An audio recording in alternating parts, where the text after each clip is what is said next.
Thank you for tuning in to the Alternate You. Today I'm going to be discussing about Dusty Springfield and just a few things that I truly um, love her.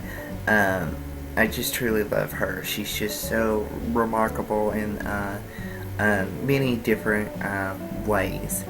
Um, so the first thing that I kind of want to touch on is that she acted out her songs.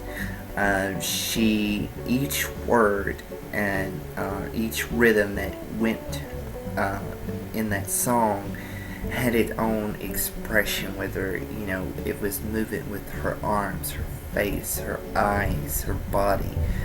It would seem so natural. She just used that to create her performance. And for me as a performer, I'm not a natural dancer. I'm not one of those people that just naturally come up with dance moves. And so it was kind of very catapulting for me. It resonated with me that, there is a capability of being your own creator of what type of performer you want to be, and what is really inside you that really can come out as a performer. And she really set the stage for me on that as well. And also, I really like the fact that she was very specific in what she was doing when she was recording her music. Whether it was a certain sound or certain rhythm or way she sung her lyrics in the recording studio. She would, learn from various different artists, or she would buy a whole bunch of records and just listen to them over and over again, and then try to get that sound incorporated into her sound in the recording studio. So she was very of embracer. She appreciated a lot of different types of music. She loved Italian ballads. She loved Motown to the deepest heart, and you can tell that she just kind of integrated that into her soul, and then it came back out through her music. I find her songs and her singing to be very hypnotic, to be very kind of dark and mysterious at times, such as the song "I Close My Eyes and Count to 10." Um, that was a very just example of how she went to different avenues and different aspects of music that she was not afraid to go. She did not, it seemed like she did not like limitations. If she saw limitation, she would find a way around that. She would find a way to break that limitation, whether it was in music, whether it was in people. It didn't matter to her. What was important was to have that atmosphere of freedom of expression, the love that she had for the music and for the people. She also believed that she disbelieved in segregation. She believed that if anybody wanted to purchase a ticket to come to a concert, that they had the right to do so. And so I commended her for that as well, and especially she didn't get caught up in the male dominance business. She didn't let that be an insecurity of hers. She basically took her place and set her own platform and catapulted off of that. So I think that's why she is viewed as a pioneer and to many people.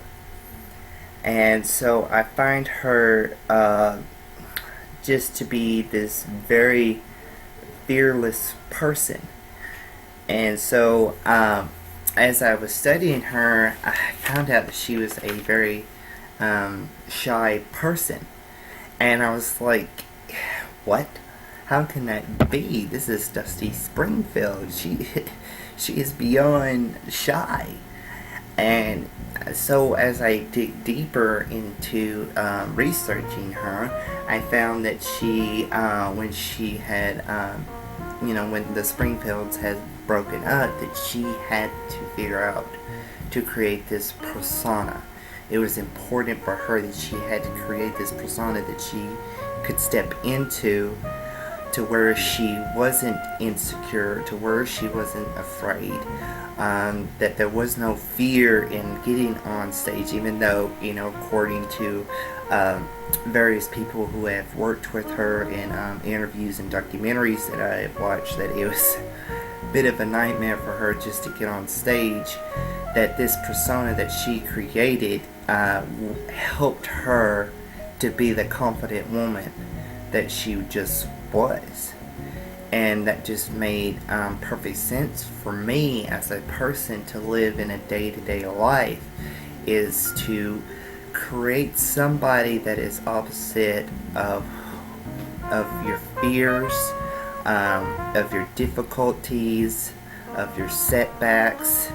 I mean, why not be that person that is inside your head, that's just so desperately wants to come out and live life and embrace life and embrace people.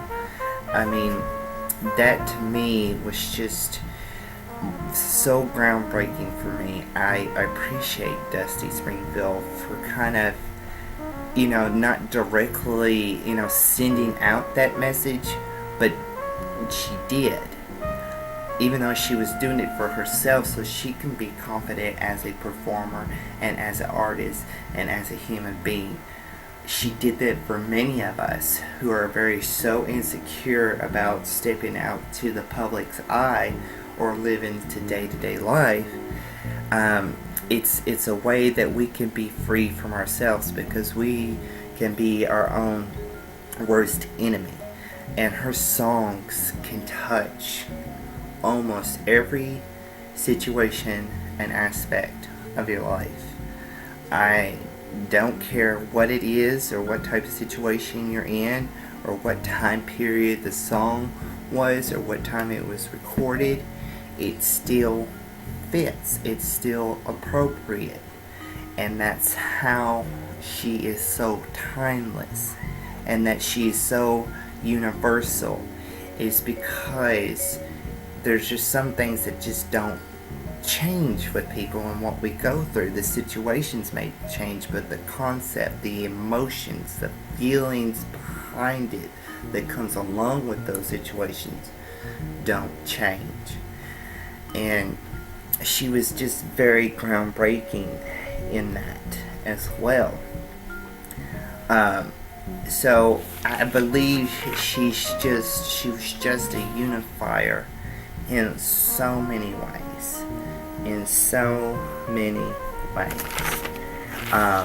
Some of my favorite songs of hers is Every Day I Have to Cry Some, Give Me Time, All I See Is You, I Only Want to Be With You, I Just Don't Know What to Do With Myself. Now that song, it has this high momentum. A lot of her songs, it goes down low, but then it goes this real high momentum, this high moment, this high impact. She just loved that moment where that song, it just catapulted off, and it just flew right off like a rocket.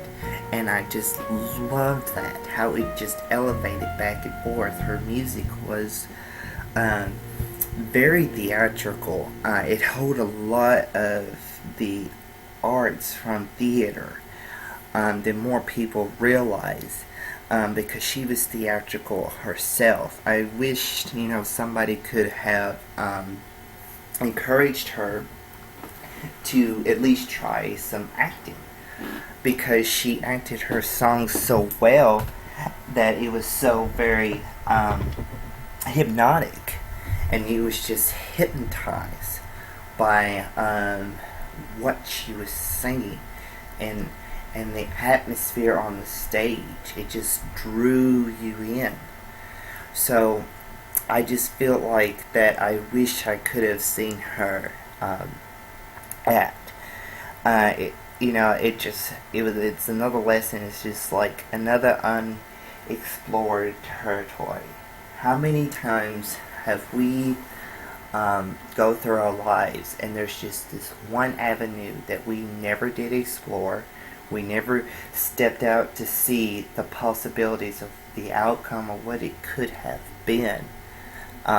Even if it's just, something we never thought of until somebody brings it to our attention. And I believe, had somebody, put a little bit of more oomph, or at least, maybe they did. Maybe she just, just didn't have the interest of acting. I don't know. I wasn't alive back then. I didn't know her. I mean, it would have been a wonderful opportunity. I was still very, very young. Probably even barely even 10 when she passed away. I would have, loved to have met her and just being able to be in her presence and just take that in, soak that in as a sponge. And then, especially in my 20s, if she could have just lived on and just been able to sit down and just ask her a whole bunch of questions and just learn from her. I would have loved her to be my mentor, because we had so much in common on a personal level, not just an artist, as far as insecurities and anxieties, and on a much personal aspects that I'm not going to share, but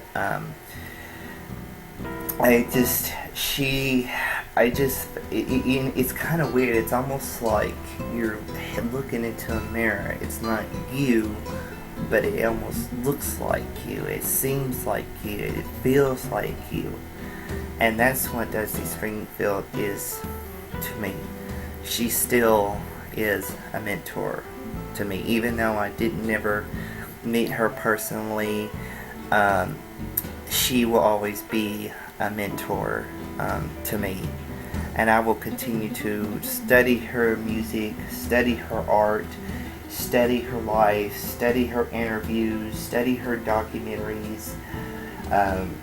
I hope one day that I continue on, to spread her music and to spread the messages that she was wanting to spread, and that she did spread and accomplish in her life. And so I just think that Dusty Springfield is just somebody that's just always going to be in the music industry forever and ever. And so I encourage you that with any artist that you have, don't just listen to them because you just like the sound, or you just like sound of the lyrics, or you just dance to it, or you like the way they dress, or you like their music videos. Go deeper. What life lessons have they taught you? What life lessons have they inspired you, that has helped you? Why do they help you during those moments when it's so hard, when you're going through the roughest time and you feel like, your heart's just been ripped out, and they're the only ones that can comfort you in that moment. And then if they give you that, that hope, that inspiration, that get up off that floor and make something happen, and spread that out to somebody else, and see what that can do. So go deeper with your artist and see what you can find. You'd be amazed what you can find in your artist, more than just them as a performer, as a singer, as a nice thing to listen to, or a nice thing to watch. We all can learn from each other. We all can share things with each other. And I think that's why music is so important, because it helps us to step outside of that box and look at things in the real perspective, as much people give that lack of credit for. So I hope you enjoyed this video as much as I have. I love Dusty Springfield. Again, I will continue on to embracing her, and I think you should too. If you liked what you have here, and leave a comment below, give me a thumbs up, and let me know what artist has impacted you and what they have taught you, and I was looking forward to see those comments below. And I appreciate you tuning in today to the alternate view, and have a wonderful day.